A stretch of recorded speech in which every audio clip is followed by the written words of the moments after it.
มึงได้จากหน่วยอีน้องฮะมาทำได้ชามอย่าดำทรง สบายดีสวัสดีครับพี่น้องสิไปส่งแตงโมก่อนเนาะยังคายบ่เบิร์ดเด้อคุณแม่เจอกันไลฟ์สดตอนแรกเนาะสิไปส่งครับข้าวโพดและกับหมักโมก่อนไปส่งให้แม่น้องไข่ดาวและกับยายอ้อยเนาะจะไปนาหัวค่ำพอแล้วป้าคือไปไกลแท้บ่าวดาวกระทงบ่าวดาวมาเอาที่ไม่ง่ายดอกเป็นว่ากัน2 หน่วยบ่บ่าว2 หน่วยกับปลาแดกปล่อยไปเอาอันมาเลยก็มาอ้างกันแหละก็ตีหัวกันบัดนี้เอายามาอ้างนะโอ้ยเอาหมวกมาให้รุ่นแน่เป๊กๆนะมีแต่มาอ้างน้องให้รุ่นนี้กระดองยังเล่นลำไห้เล่นเก็บมาไปส่งก่อนเพื่อสิได้เอาข้ามเพื่อยามได้สิได้มาป้าสิไปส่งแตงโมลูกหลา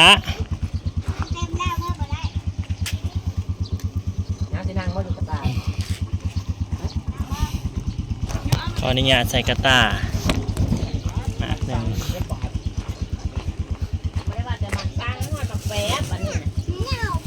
บายไก่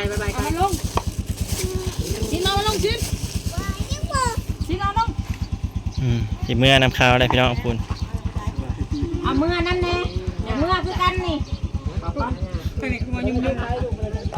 น้ำขี้รถใหญ่เอาเมื่อนั่นแน่นะไปขี่รถใหญ่ไป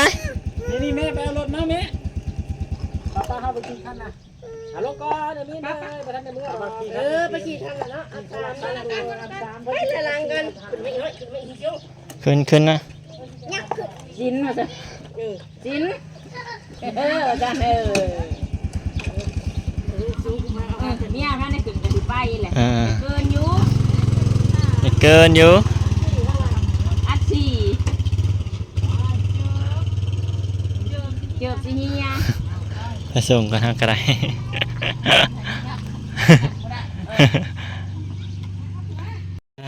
กำมาหอดอยู่เพื่อนบนมือป่ะอยู่เพื่อนมันสบายดีพี่น้องแตงโมมาหายมาชงโดยโอเคนะเด้อค่ะมียังนี่เห็ดอันในเขาอยู่เพื่อนมันเนี่ยไม่ได้ป้ายใส่ป้าเนี่ยเป็นโค้ป้าคิดดูคุณยายจะได้ซื้อหายโดยยังจะได้อีกปะนี่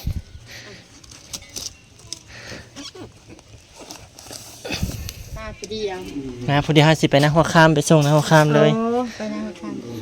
อีกมากหนึ่ง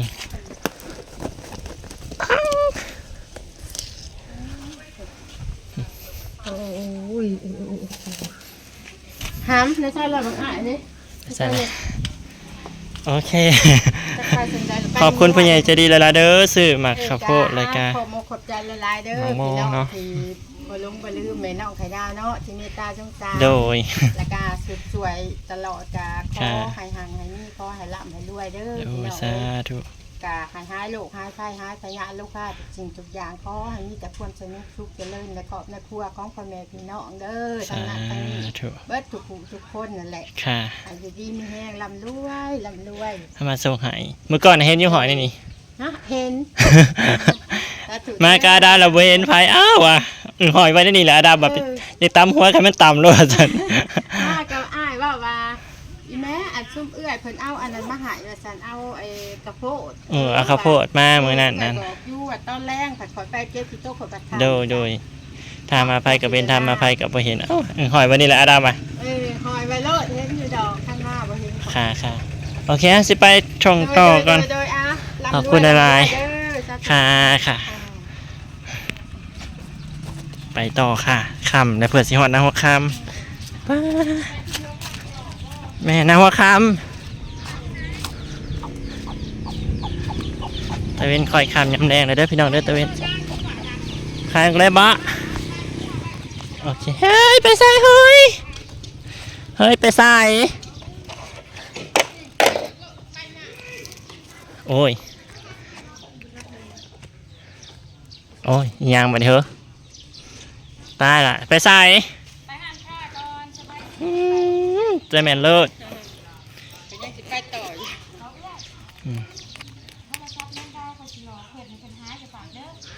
ไปลืมอยู่ไสเ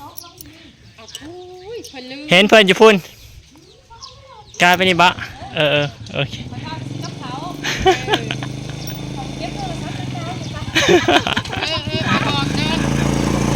จะไม่เห็นดิบอลเนี่ยมาล่าลง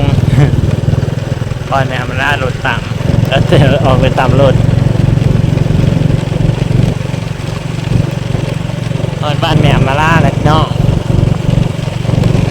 เงียบแท้เขาเล่นน้ำเขาอยากมาเล่นน้ำมีเด้เนาะน้องอามี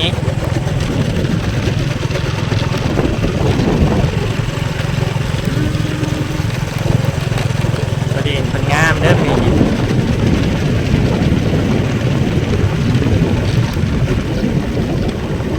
กายสิฮอดบ้านยายอ้อยแล้วพี่น้องเนาะลีให้คอยอยู่ขับใจนั้นไล่นั่นน่ะก็จะเป็นโค้งแม่มาด้าเนาะ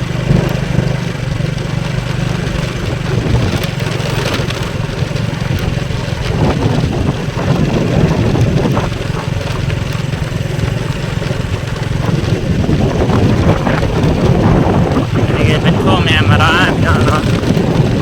ทำกันคืน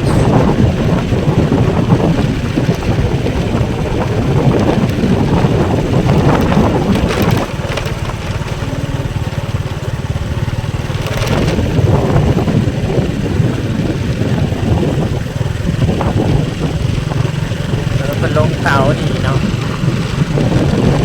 เพื่อนยายอ้อยกับสิตรงกันข้ามกับเพื่อนในพอซีพี่น้องเนาะเดี๋ยวเราไปเบิ่งกันสะเอื้อยเคยมาอยู่เท่านึงเนาะแต่ว่าผมหัวพายเป็นยายอ้อยขนาดลืมสมองกับบอดีนี่เดี๋ยวถ้าไปเจอกันอยู่เรือนยายเนาะพี่น้องเนาะยายอ้อยแม่มาลาดิอันนี้จูดเนาะนี่จูดให้มันเป็ดโอ้ยจีรอคอยกระต่ายมาแล้วจูด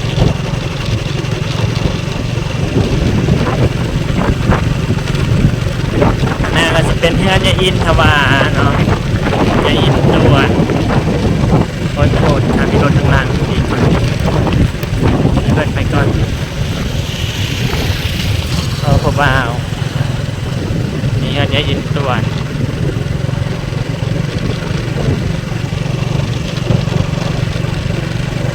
เดี๋ยวไปเจอกันอยู่เพื่อนยายเดี๋ยวพี่น้องเด้อฮอดแล้วพี่น้องบ้านโรดิโก้นั่นแหละเพื่อนยายอ้อยก็ได้คันแม่นได้แล้วอยู่บ่ได้เนาะพ่อให้พ่อแล้วก็ใครอยู่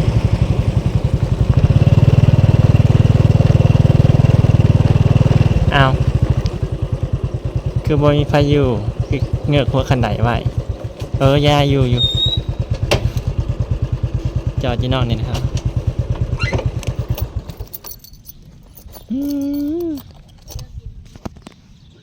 เห็ดกลิ่นบ่ยาย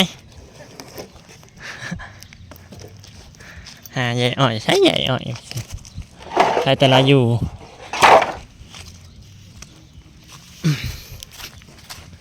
ขึ้นทางซานล่ะบ่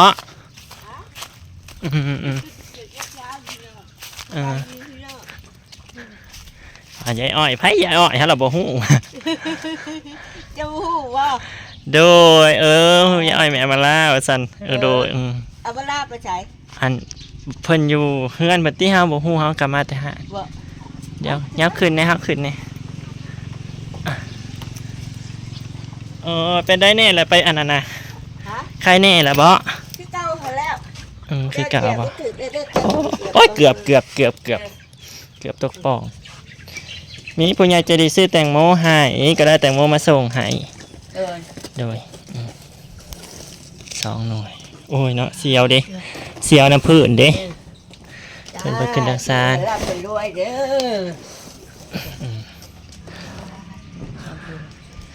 ขอบคุณผู้ใหญ่ใจดีหลายๆ